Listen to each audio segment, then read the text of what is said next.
Hi, we're here down in the Burgoyne Valley with George Laundry. George has a beautiful farm down here. And what's the name of the farm, George? It's called Pastoral. It's after Beethoven's Sixth Symphony, and it's not a farm. It's a statement of quality of life. This isn't work. It's what I am. So I grew up here, of course, and the farm has been in the family since the late 1800s, and it is already, my son is on ownership, and my grandson it's will through to him, so he'll be fifth generation on the farm. So you plan on having your son take over the farm? Well, not a farm. Well, somebody has to look after us. No, the hope is, of course, I'll be moving into this house here, and he'll be taking over the big house. So this is a very nice house here. What's the history of this house? It's low rise, as you can see now. It was built in the late 1800s, and we're slowly taking it down, and we'll hope to put a small cottage here, wheelchair accessible for my wife and I. It's two separate properties. One of the interesting things about it is that a wonderful young couple, I think you'll see them this afternoon, have taken a lot of the wood off it and stuff out of it to redo their house, because it was the same siding that they have, and they've done a wonderful job that you'll see. They're hardworking, wonderful young couple. One of the changes is a lot of young people have come into the valley with small acreage. Years ago it was all big acreages and a few farmers. Now there's a lot of young people, 5 acres, 7 acres, things like that. So, are there a lot of young farmers in the Burgoyne Valley now? There's probably more than there's ever been. 3 up that way and a couple down that way for sure. And that's very encouraging to me that small acreage, high quality food, and hard work. Small acreage and good for the local economy, and that they're selling at the market. George, where would you like to go now? Did you want to go to the orchard or go down to your garden? Let's go in here. This is one of the best examples. Maybe one of the last. I'm not sure about the north end, but certainly in the south end, this is the last example I would think of what's called true root trees.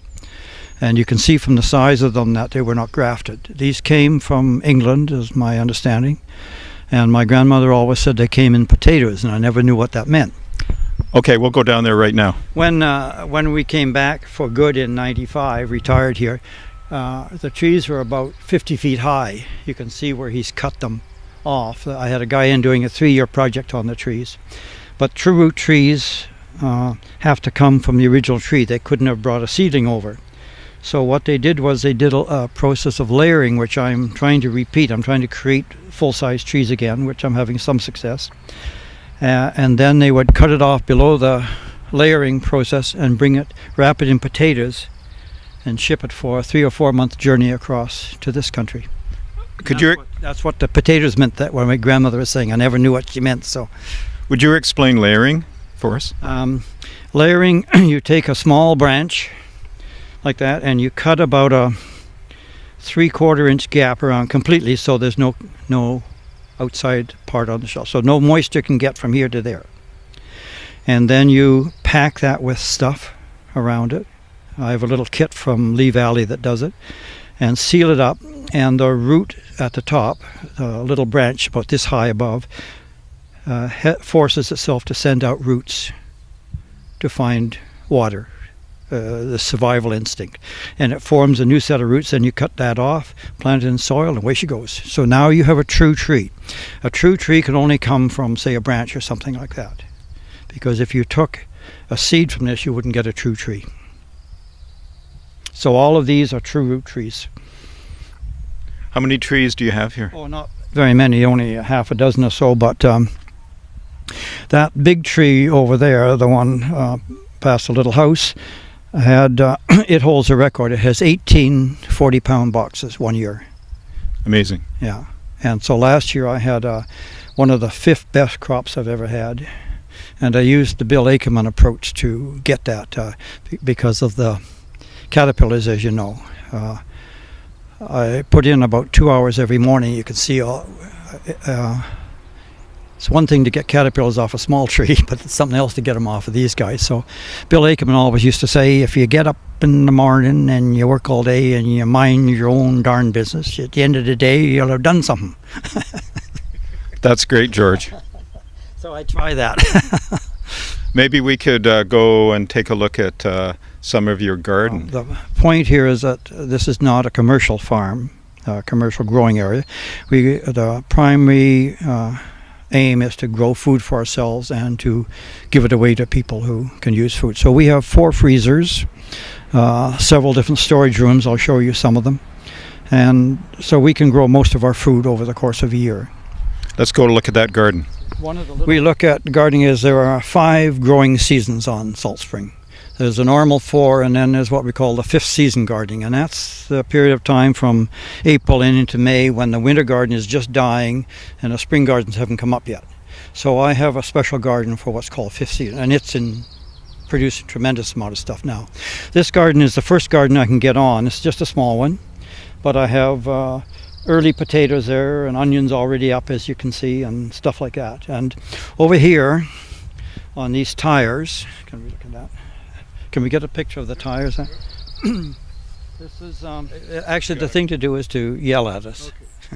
Okay. This is a silly way of beating rabbits. One of the scourges that we have here now, among everything else, is rabbits, and they can't get at you. So I grow lettuce in here, and they've never gotten any one of it because if they're chasing them, they can jump over a fence, but they won't climb. So the lettuce in these tubes is very safe, and it didn't cost me anything.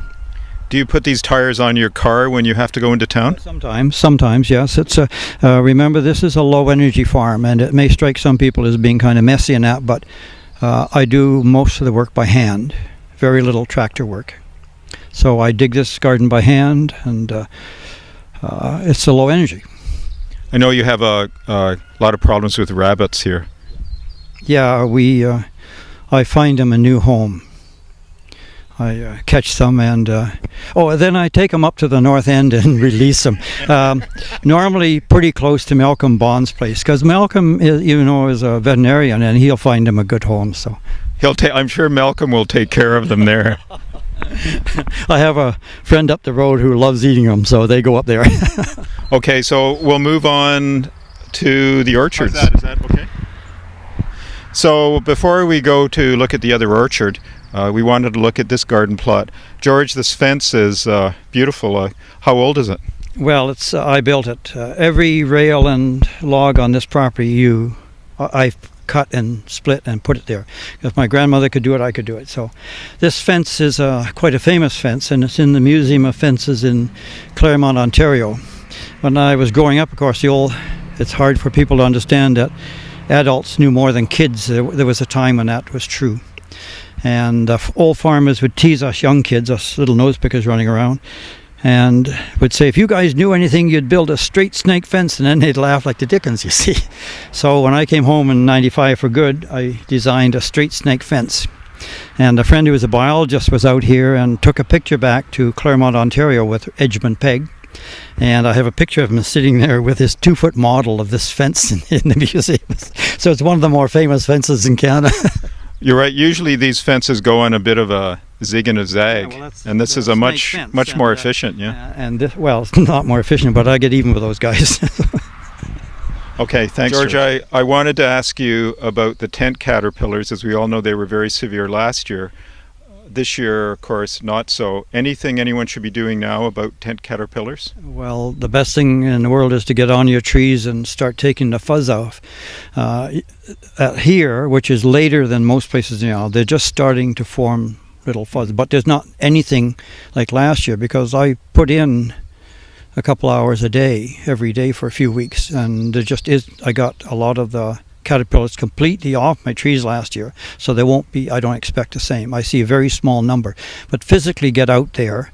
The little nests, which are about that size, are just breaking out now here in the valley, and so get on your trees and pull them out. They tend to get around the edge of the thing where the blossoms are, and there was an old technique we used to use called feathering, and the old farmers knew how to do it.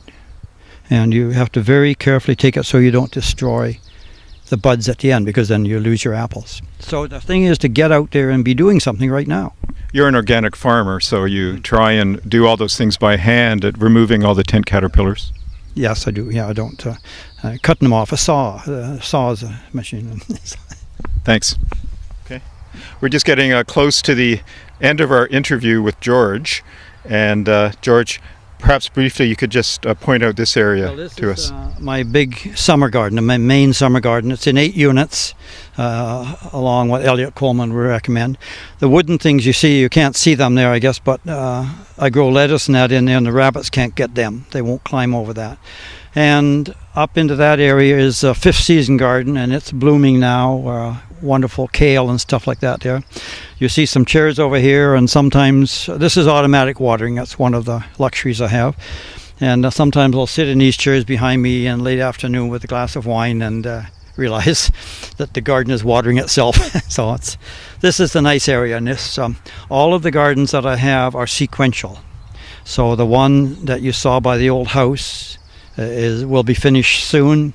Then I'll move into my spring garden, move into the big summer garden, move into the fall garden, and then self-seeding for the 5th season garden. So everything is in sequence. It's just that I end up a little bit late all the time, and so normally we run from a little bit late till wait till next year. So. Okay, thanks, George. How's that, Scott? Well, George, perhaps you could explain the sign here in one of your garden plots. Okay, this is my high energy spring garden, and I'll be working on it very short. I've got some of it in already, early potatoes and broad beans and peas and stuff like that. But the Garden of Eden was a sign painted by a wonderful young woman who came here, did a little bit of work in that wonderful sign. So it's just a nice concept, and remember the prime concern at our place here is to grow food to eat. So. George, I have one more question before we end the before we end the interview. And what's your advice to young farmers coming to Salt Spring? Get up in the morning and work hard. Thanks.